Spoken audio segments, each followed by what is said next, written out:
Judgement आया। ये judgement था इनकम टैक्स का सेक्शन 1026 ट्रिपल ए को लेके। इस वीडियो में हम जानेंगे कि 1026 ट्रिपल ए पहले क्या था और सुप्रीम कोर्ट के जजमेंट के बाद उसमें क्या क्या चेंजेस लाए गए। वीडियो शुरू करने से पहले if you are new to the channel, kindly subscribe to the channel and hit that bell icon so that it will motivate me to bring such interesting content to you. So let us start the video. Section 1026 triple A income tax act का एक छोटा सा section है जो कहता है कि कोई भी सिक्किमिस इंडिविजुअल किसी भी सोर्स से सिक्किम के अंदर इनकम कमाता है तो वो इनकम के ऊपर इनकम टैक्स एक्ट अप्लीकेबल नहीं होगा, चाहे वो इनकम डिविडेंड का हो या तो इंटरेस्ट ऑन सिक्योरिटीज का इनकम हो, उसके ऊपर इनकम टैक्स लगेगा नहीं। अभी क्वेश्चन ये अराइज होता है कि इतने सारे स्टेट्स में से सिक्किम को ये प्रिविलेज क्यों मिला।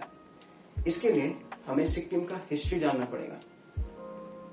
Sikkim got merged into India in the year 1975। जब सिक्किम इंडिया पे मर्ज हो रहा था तो सिक्किम ने बड़ी सारी शर्तें इंडियन गवर्नमेंट के ऊपर रखी।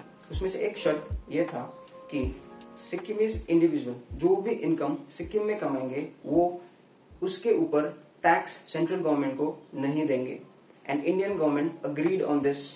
जैसे इंडियन गवर्नमेंट ने ये कंडीशन एक्सेप्ट किया, उन्होंने अपने इनकम टैक्स एक्ट पे के एप्लीकेबिलिटी सेक्शन पे ये लिख दिया कि income tax act is applicable to whole of India except the state of Sikkim. फिर in the year 1989 and 1990 except the state of Sikkim ये वर्ड इनकम टैक्स एक्ट के एप्लीकेबिलिटी सेक्शन में से हटा दिया गया। फिर आता है साल 2008। 2008 में इनकम टैक्स एक्ट में एक सेक्शन का इंट्रोडक्शन किया गया, वो सेक्शन था 1026 ट्रिपल ए। ये सेक्शन कहता था कि any income earned by Sikkimese individual in the state of Sikkim is exempted from income tax act. फिर आता है साल 2013। 2013 में एक रिट पिटिशन फाइल होता है विद द सुप्रीम कोर्ट और ये रिट पिटिशन फाइल किया था AOSS ने, जिसका फुल फॉर्म था association of all settlers of Sikkim. ये रिट पिटिशन में ये डिमांड रखा गया था कि जो इनकम टैक्स एग्जम्पशन सिक्किमीज को मिलता है, ऑल सेटलर्स ऑफ सिक्किम को भी ये एग्जम्पशन मिलनी चाहिए। इस रिट पिटिशन का जजमेंट आया जनवरी 2023 में और ये जजमेंट AOSS के फेवर में सुनाया गया। इस जजमेंट के बाद 1026 ट्रिपल ए में कुछ चेंजेस किए गए। 1026 ट्रिपल ए के एग्जम्पशन के स्कोप में इतना ज्यादा चेंजेस नहीं हुआ, लेकिन सिक्किमीज के डेफिनेशन को एक्सपांड कर दिया गया। बिफोर द चेंजेस सिक्किमीज का मतलब होता था इनकम टैक्स एक्ट में any individual whose name is registered or is maintained in the Sikkim subject register, या तो if that person's name is not maintained in the Sikkim subject register but his father or grandfather name is mentioned in the Sikkim subject register। अभी Sikkim subject register क्या होता है? Sikkim subject register को आप simply समझोगे तो Sikkim subject register is a database maintained by the Sikkimese kingdom before the merger of Sikkim into India. अभी database of what? Database of the Sikkimese that were residing in Sikkim before the merger. अभी amendment के बाद 5 ऐसे points आए गए जिसने सिक्किमिस का definition expand कर दिया।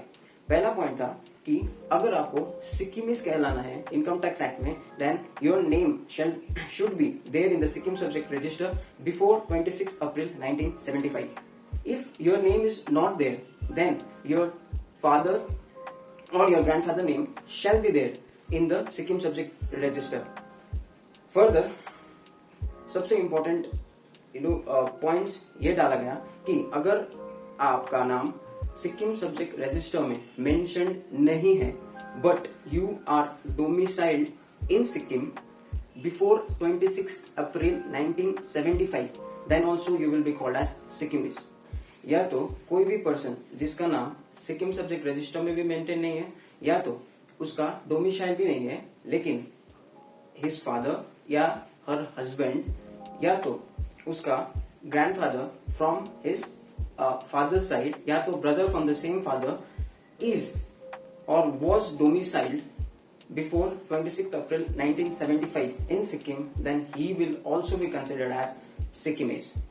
पहले क्या होता था 1026 ट्रिपल ए के अकॉर्डिंग सभी सिक्किमीज को अगर वो सिक्किम सब्जेक्ट होल्ड कर रहे हैं तो उनको एग्जम्पशन मिल जाता था इनकम टैक्स एक्ट में। लेकिन इसका एक एक्सेप्शन था। एक्सेप्शन ये था कि कोई भी सिक्किमिस वुमेन अगर नॉन सिक्किमिस से शादी करती है, non Sikkimese what, non Sikkimese as पर इनकम टैक्स एक्ट से शादी करती है after 1st April 2008, then she will also be considered as non-Sikkimis. That is, उनको भी इनकम टैक्स एक्ट का एग्जम्पशन नहीं मिलता था।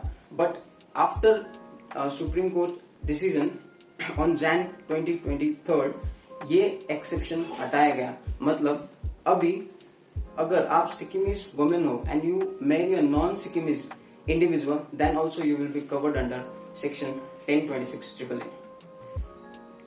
देखिए, further I want to add on this video, ये जो सिक्किमिस का डेफिनेशन है, इसमें इनकम टैक्स डिपार्टमेंट या तो फाइनेंस मिनिस्ट्री ने क्लैरिफिकेशन लाया है कि ये जो सिक्किमिस का डेफिनेशन है, this is only for the purpose of income tax act and not for any other purposes.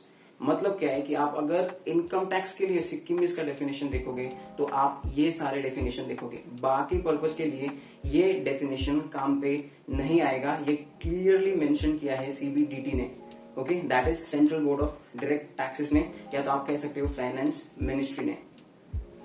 Further this is just for knowledge, okay, जो भी इनकम टैक्स एक्ट है सिक्किमिस को अप्लीकेबल तब नहीं होगा if that Sikkimis is earning income in Sikkim.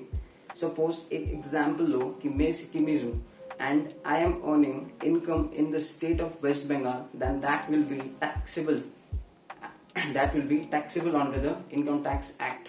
आप income tax act उठा के पढ़ लो, उसमें लिखा है कि Sikkimese individual earning income in the state of Sikkim. उसका मतलब होता है कि आपको एग्जम्पशन तभी मिलेगा अगर आप इनकम जो आपका अक्रू हो रहा है या तो इनकम आप जो कमा रहे हो वो स्टेट ऑफ सिक्किम में कमा रहे हो। So this was the brief, okay, the brief और यू से the crux of the supreme court decision and the changes that were made in 1026 AAA of the Income Tax Act.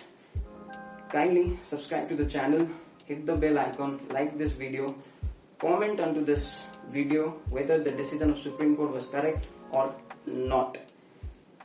If you have understood this video, please hit the subscribe button, hit the bell icon, so it will motivate me to come with more such videos. Thank you so much. Take care.